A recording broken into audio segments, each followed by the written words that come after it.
ଧୋଲପୁର ନାମକ ଏକ ଗାଁରେ ବଲଭୀର ନାମକ ଜଣେ ଧନୀ ବ୍ୟକ୍ତି ରହୁଥିଲେ। ଧନୀ ହେବା ସହିତ ସେ ମଧ୍ୟ ବହୁତ ଉଦାର ଥିଲେ। ବଲଭୀର କୌଣସି ଗରିବ ଲୋକଙ୍କୁ ଖାଲି ହାତରେ ଯିବାକୁ ଦିଅନ୍ତି ନାହିଁ। ସେ ସମସ୍ତଙ୍କୁ ସାହାଯ୍ୟ କରନ୍ତି। ବଲଭୀରଙ୍କର କୁସୁମ ନାମ ଏକ ଝିଅ ଥିଲା, ଯାହାକୁ ବଲଭୀର ନିଜ ଜୀବନ ଅପେକ୍ଷା ଅଧିକ ଭଲ ପାଉଥିଲେ। ଦିନେ ବଲଭୀର ତାଙ୍କ ଝିଅ କୁସୁମକୁ ତାଙ୍କ ପାଖକୁ ଡାକନ୍ତି ଆଉ କୁହନ୍ତି, ମୁଁ ତୁମକୁ ଏକ ଗୁରୁତ୍ୱପୂର୍ଣ୍ଣ ବିଷୟ ପାଇଁ ଡାକିଲି। ମୋର ଏକ ଗୁରୁତ୍ୱପୂର୍ଣ୍ଣ କାର୍ଯ୍ୟ ଅଛି। ମୋତେ ବର୍ତ୍ତମାନ ସେହି କାମ ପାଇଁ ଯିବାକୁ ପଡ଼ିବ। ଯଦି କୌଣସି ଗରିବ ଲୋକ ସାହାଯ୍ୟ ମାଗିବାକୁ ଏହି ଘରକୁ ଆସନ୍ତି, ତେବେ ତାଙ୍କୁ ଖାଲି ହାତରେ ଯିବାକୁ ଦେବୁ ନାହିଁ। ତାଙ୍କର ଇଚ୍ଛା ଯାହା ବି ହେଉ, ତାଙ୍କ ସମସ୍ୟା ଯାହା ହେଉ, ତାହାକୁ ପୂରଣ କରିବୁ। ମୁଁ କେବେ ବି କାହାକୁ ଏହି ଘରୁ ନିରାଶ ହେବାକୁ ଦେଇନାହିଁ ଏବଂ ତୁ ମଧ୍ୟ ସେହିପରି କରିବା ଉଚିତ। ତୁମେ ଏହା କରିବ? କୁସୁମ କହେ, ହଁ ବାପା, ମୁଁ ଏହା କରିବି। ଆପଣ ବ୍ୟସ୍ତ ହୁଅନ୍ତୁ ନାହିଁ। ଏହା କହି ବଲଭୀର ଘରୁ ବାହାରି ଆସନ୍ତି। କୁସୁମଙ୍କ ପ୍ରକୃତି ଆଦୌ ତାଙ୍କ ପିତାଙ୍କ ପରି ନଥିଲା। କୁସୁମ ବହୁତ ଅହଙ୍କାରୀ ଏବଂ ଗର୍ବିତ ଥିଲା। ଦିନେ ଜଣେ ସନ୍ନ୍ୟାସୀ ଆସି ବଲଭୀରଙ୍କ ଦ୍ୱାରରେ ଠିଆ ହୁଏ ଏବଂ ସେ ଭିକ ମାଗିବା ଆରମ୍ଭ କରନ୍ତି। ମୋତେ ଭିକ୍ଷା ଦିଅ। ଋଷ ମୁନିଙ୍କ ସ୍ୱର ଶୁଣି କୁସୁମ ସେଠାକୁ ଆସନ୍ତି ଆଉ କୁହନ୍ତି, ବାବା, ଏଠାରେ କିଛି ନାହିଁ। ବର୍ତ୍ତମାନ ଏଠାରୁ ଯାଅ। ମୁଁ ତୁମକୁ ଥରେ କହିଛି ଯେ ଏଠାରେ କିଛି ନାହିଁ। ତୁମେ କିଛି ପାଇବ ନାହିଁ। ତଥାପି ତୁମେ ଏଠାରେ ଠିଆ ହୋଇଛ। ମୁଁ ତୁମକୁ ଏଠାରୁ ଧକ୍କା ମାରି ବାହାର କରିଦେବି। ଏବଂ ମୁଁ କହେ, ମୁଁ ଜାଣେ ନାହିଁ ଏମାନେ କେଉଁଠୁ ଆସୁଛନ୍ତି। ଯଦି ଆମେ ଏହି ଲୋକମାନଙ୍କ ଉପରେ ଆମର ଧନ ନଷ୍ଟ କରିବା, ତେବେ ଦିନେ ଆମେ ଗରିବ ହୋଇଯିବା। ଋଷି ଜଣ କୁହନ୍ତି, ତୁମ ବାପା ମୋତେ କେବେ ହେଲେ ଖାଲି ହାତରେ ଯିବାକୁ ଦିଅନ୍ତି ନାହିଁ। ଆଉ ତୁମେ କହୁଛ ଘରୁ ଖାଲି ହାତରେ ଯାଅ। ସେ ମୋତେ ଭିକ୍ଷା ଦିଅନ୍ତି ଏବଂ ମୋତେ ସମ୍ମାନ ମଧ୍ୟ ଦିଅନ୍ତି, କିନ୍ତୁ ତୁମେ ମୋତେ ଅପମାନିତ କଲ। ହେ ଅହଙ୍କାରୀ ଝିଅ, ମୁଁ ନିଶ୍ଚିତ ଭାବରେ ଏଥିପାଇଁ ତୁମକୁ ଦଣ୍ଡ ଦେବି। ଋଷି ମୁନି ତାଙ୍କ କମଣ୍ଡଳରୁ କିଛି ପାଣି ବାହାର କରି କୁସୁମ ଉପରେ ଛିଞ୍ଚି ଦିଅନ୍ତି ଆଉ କୁହନ୍ତି, ମୁଁ ତୁମକୁ ଅଭିଶାପ ଦେଉଛି ଯେ ତୁମେ ବର୍ତ୍ତମାନ ଜଣେ ଡାହାଣୀ ହୋଇଯିବ। ତୁମର ପ୍ରକୃତି, ତୁମର ରୂପ ମଧ୍ୟ ଦେଖନ୍ତୁ, ତୁମେ ଭିତରୁ କେତେ ଅସୁନ୍ଦର।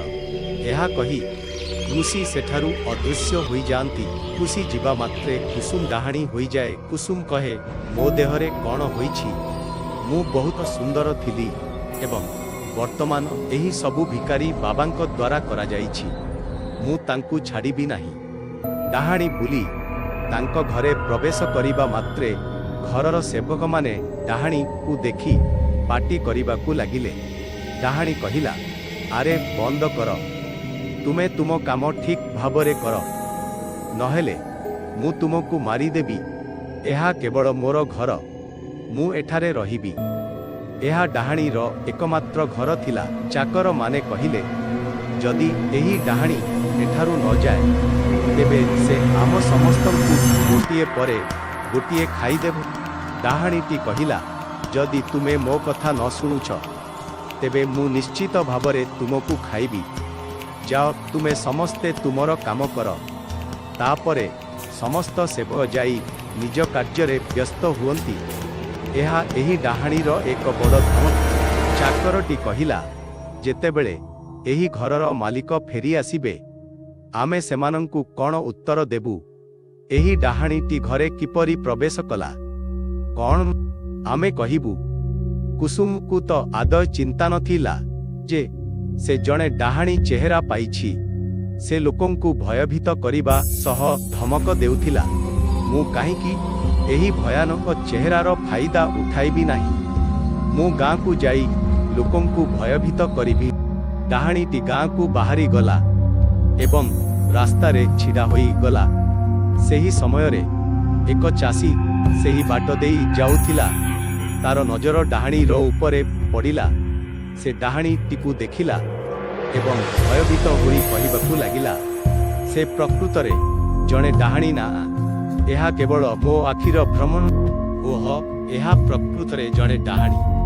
ଏହି ଡାହାଣୀ ଦିନ ଦ୍ୱିପ୍ରହରରେ ମୋ ସାଗରେ କେମିତି ଦେଖାଦେଲା। ଭଗବାନ ମୋତେ ଏହି ଡାହାଣୀ ପାଖରୁ ରକ୍ଷା କରନ୍ତୁ। ଡାହାଣୀଟି ହସି କହିଲା, ତୋତେ ଭଗବାନ ନୁହେଁ, ମୁଁ ତୁମକୁ ନିଜେ ବଞ୍ଚାଇ ପାରିବି। କିନ୍ତୁ ଯେତେବେଳେ ତୁମେ ମୋତେ ତୁମର ଶଗଡ଼ରେ ଥିବା ସମସ୍ତ ଜିନିଷ ଦେବ। ଚାଷୀଟି କହେ, ମୁଁ ତୁମକୁ ଏହି ଜିନିଷ କିପରି ଦେବି? ମୁଁ ମୋ ପରିବାରକୁ ଏହି ଶସ୍ୟ ସହିତ ଖାଇବାକୁ ଦିଏ। ଯଦି ମୁଁ ତୁମକୁ ସମସ୍ତ ଶସ୍ୟ ଦେବି, ମୋ ପରିବାର ଭୋକିଲା ରହିଯିବେ। ଡାହାଣୀଟି କହେ, ମୁଁ ଚାହୁଁଥିବା ସମସ୍ତ ଜିନିଷ ମୁଁ ହାସଲ କରେ। ମୁଁ ଯେଉଁଥିରେ ବି ଆଙ୍ଗୁଠି ଲଗାଏ, ମୁଁ ହାସଲ କରେ। ତେବେ ତୁମେ ମୋତେ କିଏ ଅଟକାଇବ? ତୋତେ ଟିକେ ବି ଭୟ ଲାଗୁନି ମୋତେ ଏହି ରୂପରେ ଦେଖିକି? ଚାଷୀଟି ଆଣ୍ଠେଇ ପଡ଼ି ଭୂମିରେ ବସିଯାଏ ଆଉ ବିନତି କରେ। ଡାହାଣୀଟି ଚାଷୀଙ୍କ କଥା ଶୁଣେ ନାହିଁ। ସେ ଶଗଡ଼ ସହିତ ସମସ୍ତ ଶସ୍ୟକୁ ନିଜ ଘରକୁ ନେଇ ଘରର ଭଣ୍ଡାର ଘରେ ରଖିଦିଏ। ଚାଷୀଟି କାନ୍ଦି କାନ୍ଦି ଗାଁରେ ପହଞ୍ଚିଯାଏ। ତାକୁ କାନ୍ଦୁଥିବା ଦେଖି ସମସ୍ତେ ତାକୁ କାନ୍ଦିବାର କାରଣ ପଚାରିବା ଆରମ୍ଭ କରନ୍ତି। ପୁଅ, ତୁମେ ବର୍ତ୍ତମାନ କାନ୍ଦିବାକୁ ଲାଗିବ ନା ତୁମେ ମୋତେ କିଛି କହିବ ଯାହା ଘଟିଛି? ସେହି ଡାହାଣୀଟି, ସେହି ମୋର ସମସ୍ତ ଶସ୍ୟ ଛଡ଼ାଇ ନେଇଗଲା। ଚାଷୀଟି ପାଟିରୁ ଡାହାଣୀର ନାମ ଶୁଣି ସମସ୍ତେ ଆଶ୍ଚର୍ଯ୍ୟ ହୋଇଯାଆନ୍ତି। ପିଲାଦିନରୁ ବୟସ୍କ ପର୍ଯ୍ୟନ୍ତ ଆମେ କେବଳ ଡାହାଣୀର କାହାଣୀ ଶୁଣିଛୁ, କିନ୍ତୁ ବାସ୍ତବରେ ଆମେ ଆଜି ପର୍ଯ୍ୟନ୍ତ କୌଣସି ଡାହାଣୀକୁ ଦେଖିନାହୁଁ। ଗାଁ ଲୋକମାନେ କୁହନ୍ତି, ତୁମର କିଛି ଭ୍ରମ ହେଉଛି, ତୁମେ କୌଣସି ଡାହାଣୀକୁ ଦେଖିନାହଁ। ଚାଷୀଟିର କଥାକୁ ଅଣଦେଖା କରି ସମସ୍ତେ ନିଜ ଘରକୁ ଫେରିଯାଆନ୍ତି। ପରଦିନ ସକାଳେ ସମସ୍ତେ ନିଜ କାର୍ଯ୍ୟରେ ବ୍ୟସ୍ତ ଥିଲେ। ସେତେବେଳେ ହଠାତ୍ ଡାହାଣୀଟି ସେଠାରେ ପହଞ୍ଚିଯାଏ ଏବଂ କହେ, ଆମେ ଆସିଛୁ, ତୁମେ ଆମକୁ ସ୍ୱାଗତ କରିବ ନାହିଁ? ଡାହାଣୀର ସ୍ୱର ଶୁଣି ସମସ୍ତେ ନିଜ କାମ ଛାଡ଼ି ଆଶ୍ଚର୍ଯ୍ୟ ହୋଇ ଚାହିଁଲେ। ଏହା ପ୍ରକୃତରେ ଜଣେ ଡାହାଣୀ। ଏହାର ଅର୍ଥ ସେ ଚାଷୀ ସତ କହୁଥିଲା। ଏହା ନିଶ୍ଚିତ ଭାବରେ ସେହି ଡାହାଣୀ ଯାହାକୁ ସେ ଚାଷୀ ଦେଖିଥିଲେ ଏବଂ ଏହି ଡାହାଣୀ ମଧ୍ୟ ତାଙ୍କର ସମସ୍ତ ଶସ୍ୟ ଛଡ଼ାଇ ନେଇଥିଲା। ଏତିକି ବେଳେ ସେମାନଙ୍କ ମଧ୍ୟରୁ ଜଣେ ବାହାରିକି କହେ, ମୁଁ କୌଣସି ଡାହାଣୀକୁ ଭୟ କରେ ନାହିଁ। ସେ ଡାହାଣୀର ନିକଟକୁ ଯିବା ମାତ୍ରେ ଡାହାଣୀଟି ତା ବେକକୁ ଧରି ତାକୁ ତଳକୁ ଫୋପାଡ଼ି ଦିଏ। ଡାହାଣୀଟି କହେ, ଏ ଗାଁ ମୋର, ଆଉ ଏ ଗାଁ ଥିବା ଯେତେ ଘର ମୋର, ସେ ଘରେ ଥିବା ସବୁ ଜିନିଷ ଉପରେ ମୋର ଅଧିକାର ଅଛି। ସବୁ ଜିନିଷ ଆଣି ମୋ ପାଖରେ ପହଞ୍ଚାଅ। ସମସ୍ତେ କିଛି ନା କିଛି ଆଣି ଡାହାଣୀ ପାଖରେ ପହଞ୍ଚାଇଲେ। ଡାହାଣୀଟି କହିଲା, ଆଜି ମୁଁ ଯାଉଛି, କାଲି ପାଇଁ ରଖିଥିବ, ମୁଁ ଆସୁଛି। ତା ପରଦିନ ଡାହାଣୀଟି ପହଞ୍ଚିଯାଏ। ତାପରେ ଗାଁ ଲୋକଙ୍କୁ ସବୁ ଜିନିଷ ମାଗିବାକୁ ଲାଗେ। ଗାଁ ଲୋକ ମନା କରନ୍ତି ଆଉ କୁହନ୍ତି, କାଲି ତ ସବୁ ଜିନିଷ ନେଇଯାଇଛ, ଆଜି ଆମେ କେଉଁଠୁ ଆଣିବୁ? ଏହା ଶୁଣି ଡାହାଣୀଟି କହେ, ତୁମର ସବୁ ଦାମୀ ଗହଣା ମୋତେ ଆଣିଦିଅ। ଏହା ଶୁଣି ଗାଁ ଲୋକଙ୍କ ଚିନ୍ତା ବଢ଼ିବାକୁ ଲାଗିଲା। ଗାଁ ଲୋକ କହିବାକୁ ଲାଗିଲେ, ଏ ତ ଆମ ଦାମୀ ଜିନିଷ ଉପରେ ନଜର ପକେଇଲାଣି। ଏମିତି କଥା ହେଉ ହେଉ ଡାହାଣୀର ନଜର ଗାଁ ଥିବା ଏକ ସୁନ୍ଦର ପୁଅ ରାହୁଲ ଉପରେ ପଡ଼ିଲା। ସେ ରାହୁଲକୁ ମନେ ମନେ ଭଲ ପାଇ ବସିଲା। ସେ ରାହୁଲର ହାତ ଧରି ଜଙ୍ଗଲ ଆଡ଼କୁ ଟାଣିନେଲା। ଆଇ କହିଲା, ମୁଁ ଡାହାଣୀ ନୁହଁ, ମୁଁ ବହୁତ ସୁନ୍ଦରୀ ଥିଲି, ମୋତେ ଏମିତି କରାଯାଇଛି। ସେ ତାର ଋଷିଙ୍କ ସାଙ୍ଗରେ ଘଟିଥିବା ସମସ୍ତ ଘଟଣା ରାହୁଲକୁ ଜଣାଇଲା। ସେ ସବୁ ରାହୁଲକୁ କହି ସାରିବା ପରେ ତାର ଅଧା ଶରୀର ଭଲ ହେଇଯାଇଥିଲା। ଏହା ଦେଖି ରାହୁଲ କହିଲା, ଯାହାଠାରୁ ଯାହା ଆଣିଛ ସେସବୁ ତାଙ୍କୁ ଫେରେଇ ଦିଅ। ଏହା ଶୁଣି କୁସୁମ ସେଇଆ କଲା, ଆଉ ତାର ପୁରା ଶରୀର ଭଲ ହୋଇଗଲା।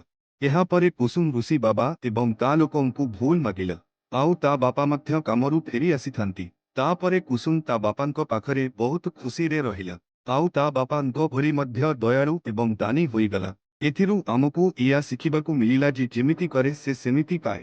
ଯଦି ଆପଣଙ୍କୁ ଆମ ଭିଡ଼ିଓଟି ଭଲ ଲାଗିଲା, ତାହେଲେ ଏହି ଚ୍ୟାନେଲଟିକୁ ସବସ୍କ୍ରାଇବ୍ କରି ପାଖରେ ଥିବା ବେଲ୍ ଆଇକନ୍କୁ ଦବାଇ ଦିଅନ୍ତୁ, ଯାହାଫଳରେ ଚ୍ୟାନେଲର ନୂଆ ନୂଆ ଭିଡ଼ିଓ ପ୍ରଥମେ ଆପଣଙ୍କ ପାଖରେ ପହଞ୍ଚିବ। ରହିଲୁ, ଜୟ ଜଗନ୍ନାଥ।